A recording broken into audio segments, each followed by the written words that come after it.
Hello students, BA part third paper first class में आज हम प्लेटो के साम्यवाद पे चर्चा करेंगे। जैसा कि हमने आपको पिछली क्लासेस में बताया था कि प्लेटो के समस्त चिंतन का जो मूल आधार है वो आदर्श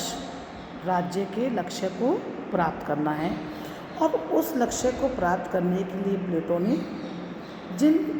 दो साधनों पे चर्चा की है, या उनके आदर्श राज्य में जो न्याय की प्राप्ति के लिए की जो व्यवस्था वो करना चाहते हैं, उसके लिए उन्होंने दो साधन नियुक्त किए हैं। पहला साधन जिसे राज्य के द्वारा जो नियंत्रित सुनियोजित एक जो शिक्षा व्यवस्था पर हमने कल की क्लास में जो चर्चा करी थी, और एक जो दूसरी व्यवस्था है जो है प्लेटो के साम्यवाद की सामाजिक व्यवस्था। इन दो साधनों के द्वारा वह अपने आदर्श राज्य के लक्ष्य को प्राप्त करना चाहता है। प्लेटो का ये मानना है कि जो उसकी जो शिक्षा योजना है वो उसके संरक्षक वर्ग जो है, जो शासक वर्ग है, सैनिक वर्ग है, वो उनको समाज के प्रति कर्तव्य पालन के लिए तैयार करेगी। और अब उनका एकमात्र धर्म यही है कि वे राज्य की एकता और सुदृढ़ता के लिए कार्य करेंगे। लेकिन इस सारी व्यवस्था में प्लेटो को कुछ आशंका यह भी थी कि जो शासक वर्ग में जो उसने शिक्षा के द्वारा जो संस्कार उत्पन्न किए हैं, अगर समाज सोसाइटी का वातावरण अनुकूल नहीं होगा तो इसके विपरीत परिणाम आ सकते हैं। प्लेटो का ये मानना था कि जो शासक वर्ग है, अगर परिवार संपत्ति, ये जो दो आधारभूत सोसाइटी के आधार स्तंभ हैं, इनके आकर्षण में फंस कर के, ऐसा नहीं हो कि जो शासक वर्ग उसने इतनी मेहनत से अपनी शिक्षा व्यवस्था के द्वारा तैयार किए हैं, उनको यहाँ ये जो शासक वर्ग है अपने निजी स्वार्थ को सर्वोच्चता या प्राथमिकता देते हुए अपने परिवार संपत्ति के उसमें चक्रव्यूह में फंस करके, ऐसा ना हो कि वो सोशल सामाजिक जीवन के प्रति जो उनके उत्तरदायित्व है, उन कर्तव्यों की वो अवहेलना कर लें। तो इस प्रकार वो ही मान के चलता है कि जो अगर साम्यवाद की जो उसकी जो सामाजिक व्यवस्था वो जो देना चाहता है, उसके बिना ऐसा नहीं हो कि वो जो अभिभावक वर्ग है वो एक ऐसे द्वंद्व में फंस जाए या ऐसे चक्रव्यूह में फंस जाए जहाँ उसका विवेक निष्क्रिय हो जाए, क्योंकि उसका ये मानना है कि जो संपत्ति की जो शुदा होती है, ये रक्षक को भेड़िया भी बना सकती है। तो इसलिए उसने एक जो योजना बनाई है, जिस प्रकार से शिक्षा योजना बनाई थी, इसी प्रकार से साम्यवाद की भी एक योजना बनाई है। और वो कहता है कि एक जो नवीन सोशल सिस्टम में जो दे रहा है, जहाँ पे दो प्रकार की व्यवस्थाएं होंगी, संपत्ति का साम्यवाद और परिवार का साम्यवाद। अब ये जो साम्यवाद की वो व्यवस्था कह रहा है, जिसको उसने दो भागों में बांट दिया, संपत्ति और परिवार, वो ये कहता है कि मेरी जो ये साम्यवाद की व्यवस्था है वो मात्र अभिभावक वर्ग या जो उसका शासक वर्ग है, जिसमें सैनिक भी आएंगे और शासक वर्ग भी आएंगे, उनके लिए ही ये व्यवस्था वो करता है। बाकी जो वर्ग है वो इसको उसमें शामिल नहीं करता है। यहाँ पे एक बात और इम्पॉर्टेंट है कि जो प्लेटो की जो साम्यवाद की व्यवस्था है, ये कोई इकोनॉमिक्स, क्योंकि अगर हम साम्यवाद की चर्चा करेंगे तो हम देखेंगे कि साम्यवाद आर्थिक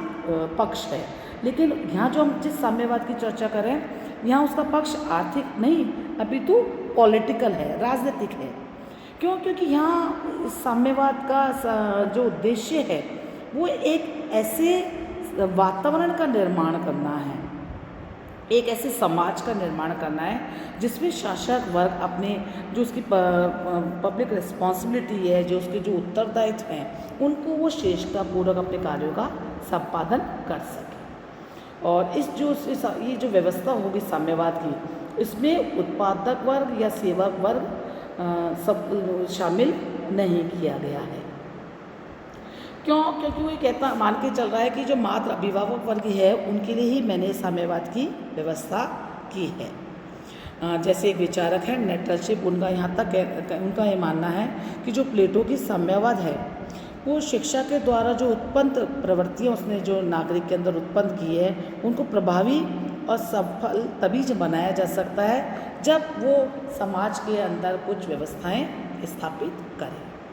अब हम आगे बढ़ते हैं तो देखते हैं कि जो प्लेटो की साम्यवाद की योजना है,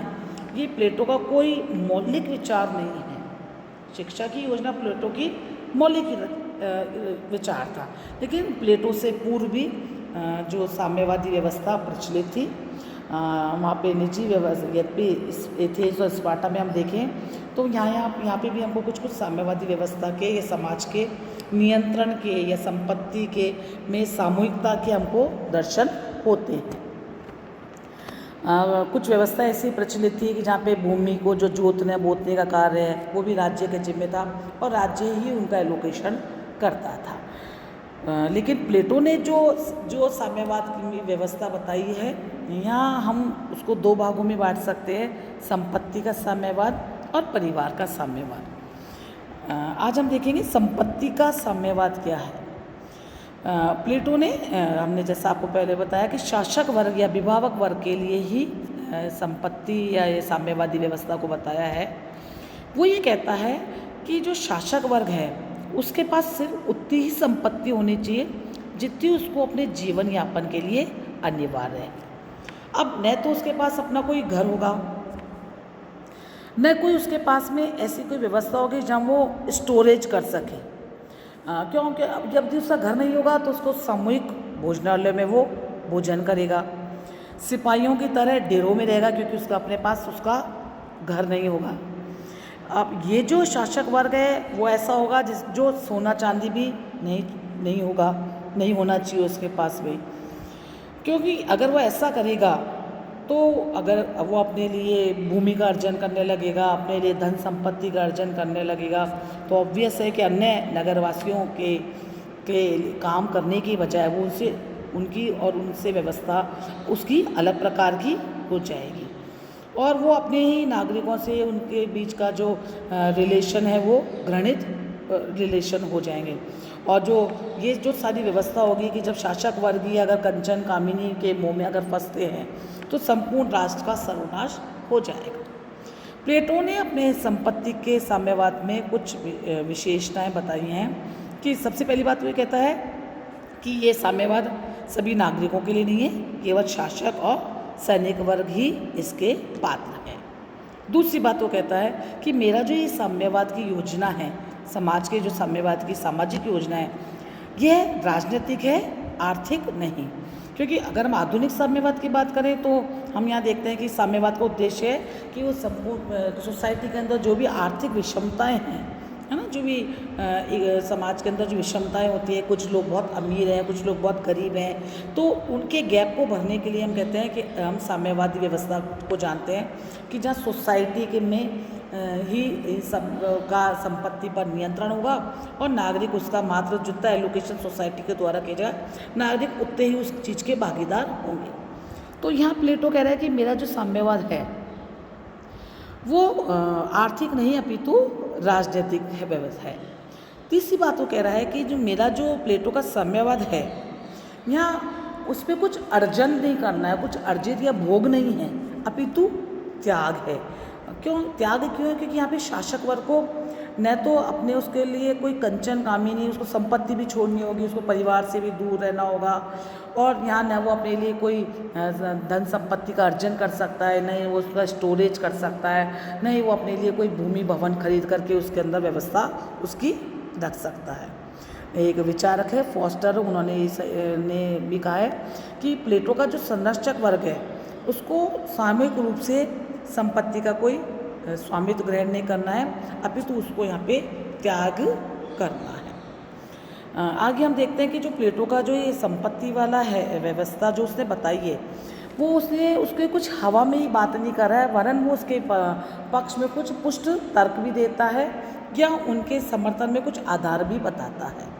पहली बात वो कहता है कि जो सामाजिक व्यवस्था में साम्यवाद है उसका मनोवैज्ञानिक आधार भी है। क्योंकि जब वो अपने विचार शुरुआत में बताता है तो कहता है कि मनुष्य के अंदर उसकी जो आत्मा है उसके 3 गुण उसने बताए हैं, कुछ जिनके पास विवेक है, कुछ जिनके पास शौर्य है, कुछ जिनके पास में तृष्णा या क्षुधा है। और इन 3 गुणों के आधार पर वो समाज के 3 वर्ग बता देता है कि जिनके पास विवेक है वो शासक वर्ग होंगे, जिनके पास शौर्य है वो सैनिक वर्ग होंगे, और जिनमें क्षुधा या तृष्णा है वो उत्पादक वर्ग होंगे। और उसने साथ में ये भी बताया था न्याय के सिद्धांत में कि प्रत्येक व्यक्ति को में जो गुण होगा उसके अनुरूप वो उस कार्य को करेगा और दूसरों के कार्य में हस्तक्षेप नहीं करेगा। तो अगर यहाँ पे जिस शासक वर्ग में विवेक की प्रधानता है और उसने बाकी चीज़ें उसके अंदर नहीं है, तो अब अगर उसने विवेक अगर उसके अंदर है तो उसमें आर्थिक वृत्तियाँ नहीं होंगी और उसने उनका त्याग कर दिया होगा, क्योंकि वो विशुद्ध विवेक पर बेस्ड होगा। और ऐसे ही सैनिक वर्ग है उसमें शौर्य की प्रधानता है, तो शौर्यता उसके अंदर होगी। तो मनोवैज्ञानिक दृष्टि से भी ये उसका वो आधार दे रहा है कि जिसमें जिस गुण की प्रधानता है उसको उसी के अकॉर्डिंगली ही काम करना है। तो संपत्ति का साम्यवाद का ये एक मनोवैज्ञानिक आधार है। दूसरा वो आधार वो बताता है दार्शनिक आधार। यहाँ वो कहता है कि प्रत्येक व्यक्ति को जिसमें जो कार्य है इम्पोर्टेंट है, कि जैसे शासन करने का जो कार्य है वो बहुत इम्पोर्टेंट कार्य है। तो अब ऐसा व्यक्ति जिसको शासन करने का या शासक बनने का जिसके उत्तरदायी जिस पर आ गया है या जिसमें विवेक की प्रधानता है और उसको इतना इम्पोर्टेंट कार्य है जो सौंप दिया गया है शासन करने का, तो उसको अब सांसारिक बातों से सांसारिक तत्वों से दूर रहना होगा, क्योंकि यही सांसारिकता ही है जो उसके जो कार्यों में बाधा और विघ्न डालेगी। और हम ये जानते हैं, अवश्य रूप से जानते हैं कि धन एक ऐसी व्यवस्था है जो किसी भी अच्छे भले इंसान को उसके राह से भटका सकती है। जैसे हम कहते हैं कि आध्यात्मिक जगत में भी हम कहते हैं कि जिन व्यक्तियों को साधु संत बनना है उनको मुद्रा और कंचन से दूर रहना होगा। तो उसी प्रकार वो अपने शासक वर्ग को जब दार्शनिक शासक कह की उपाधि देता है या उनको उसके अकॉर्डिंगली वो तैयार करता है, तो कहता है कि उनको कंचन और कामिनी का मोह भी छोड़ना होगा। तीसरा आधार वो कहता है कि मेरे जो भी साम्यवादी व्यवस्था है इसके राजनीतिक और व्यवहारिक आधार भी हैं, कि जो लोग आर्थिक क्रियाओं में लगे हुए हैं उनको राजनीतिक शक्ति में उनका कोई भाग नहीं होना चाहिए, और जिन लोगों के हाथ में राजनीतिक सत्ता है उनके कोई आर्थिक हित नहीं होने चाहिए। तो कुल मिलाकर के हम ये देखते हैं कि प्लेटो ने अपने साम्यवाद को दृढ़ता से बताने के लिए, जैसे हम सबाइन के शब्दों में भी कह सकते हैं कि अपने दार्शनिक शासक पर या सैनिकों पर धन के दूषित प्रभाव का प्लेटो को इतना ज़्यादा दृढ़ विश्वास था कि उसे दूर करने के लिए वह संपत्ति के विनाश की बात करता है कि मेरा जो शासक वर्ग होगा उसको संपत्ति से दूर रहना होगा। कल की क्लास में हम इस टॉपिक को आगे बढ़ाएंगे। Thank you.